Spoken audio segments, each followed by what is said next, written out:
Hey everyone, I'm back, and today we're going to be talking about Terrifier 2. And this movie is directed by Damien Leone, and it came out in 2022, 6 years after the first movie, because the first movie came out in 2016.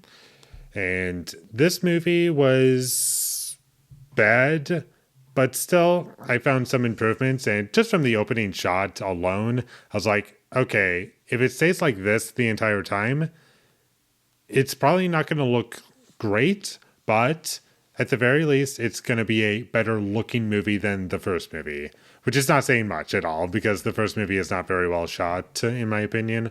But this movie, it was not nearly as bad. There's fun gore and violence and kills in this movie, and they're exactly what you would want from a movie like this. And pretty much every positive that I have for this movie is also a positive that I had for the first movie, but just expanded on or improved just ever so slightly. And the practical effects looked pretty great in this movie, and I enjoyed the gore and all that stuff that I mentioned already. And Art the Clown, he's a memorable character and does really crazy and fun things. And there's kind of a dark comedy element to the horror in this movie that I enjoyed. I thought David Howard Thornton was good. He's always like a standout in these movies, like just Art the Clown in general. And he literally writes his name on a mirror in blood, Art the Clown, which is kind of funny. This movie had some music in it that I genuinely thought was okay. It didn't offend me, and I didn't feel as though it ruined the movie. It wasn't great all the time. It was just some parts in particular that I thought, yeah, this is not bad.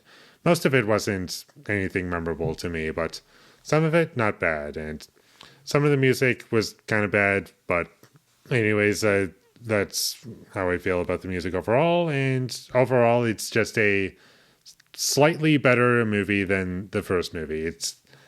And this movie is basically the first movie all over again, but much, much longer. Where the first movie is 80 minutes long, and this movie is 2 hours and 20 minutes long.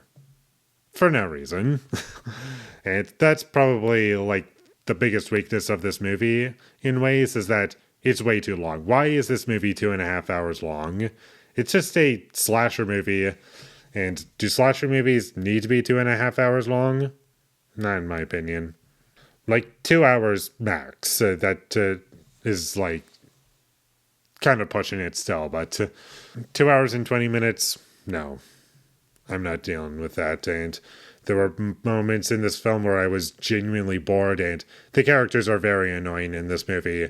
I can't stand any of them. Jonathan, he's a very annoying character, and it's probably my least favorite character in this whole film. Everything that they did with this character, I just couldn't stand. And our main character is Sienna.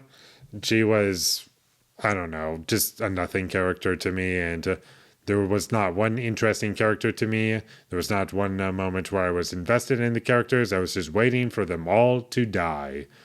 And the characters that do die, those are the most memorable aspects to those characters.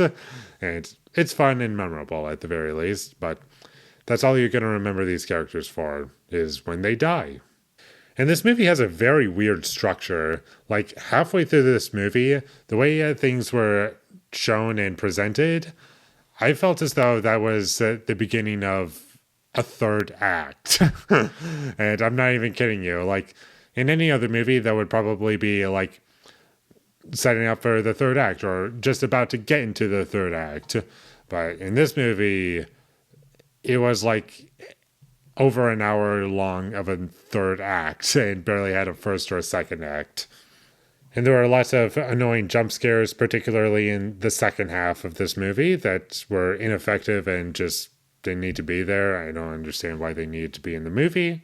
The acting was terrible. I never bought any of these performances outside of a couple, like David Howard Thornton and that one girl who's dressed up like a girl version of Art the Clown. And that was about it. And the dialogue in this movie was terrible as well. And one thing that really stood out to me, and this was not an issue in the first movie, and that's kind of for obvious reasons. But in this movie, more often than not, characters would always talk about Art the Clown or something that ties into Art the Clown. And this wasn't an issue in the first movie because no one knew who he was. And in this movie, they're just constantly talking about him nonstop. And I was like, okay, that's enough. Stop. Why do we need this? Honestly, why do we need this? The pacing was very slow in this movie. Barely anything happened outside of the violence. And there was also a song in this movie that takes place in a dream sequence. And I just remember it as Clown Cafe. I'm not sure if that was the name of the song or not, but that's what I'm going to call it because that's the most memorable part about it is just what it was talking about. And when that song happened, it was not only terrible, but just left my jaw on the floor. I'm like, what are we doing now? This is so ridiculous and dumb. And I'll take that over being bored, don't get me wrong, but still, though, it's not adding anything to the movie unironically. It's just something that's in the movie that's making me laugh at it. And that's about all I have to say about Terrifier 2. It was bad, not great. I don't think I completely hate this movie, but it's still not really all that great, in my opinion. It was free to watch on Amazon Prime. That's always a plus, I guess, if you're willing to sit through some ads. And I can't forget to mention that there's a mid-credit scene. Be on the lookout for that. Definitely improvements in this movie overall, but still not all that great. So, with all that being said, I'm going to give Terrifier 2 a 3 out of 10. Thank you for watching my videos. As always, if you enjoyed this review, be sure to leave a like and comment down below what you thought of Terrifier 2 and my social media links. They will all be in the description, so follow me there. And last but not least, subscribe to be a part of Foley Nation, and I'll see you when I get my next review up, and that is going to be for, you guessed it, Terrifier 3. I'm just going to finish off this series. Well, as of now. So look forward to that, but until I get that up, thank you for watching and have a great day.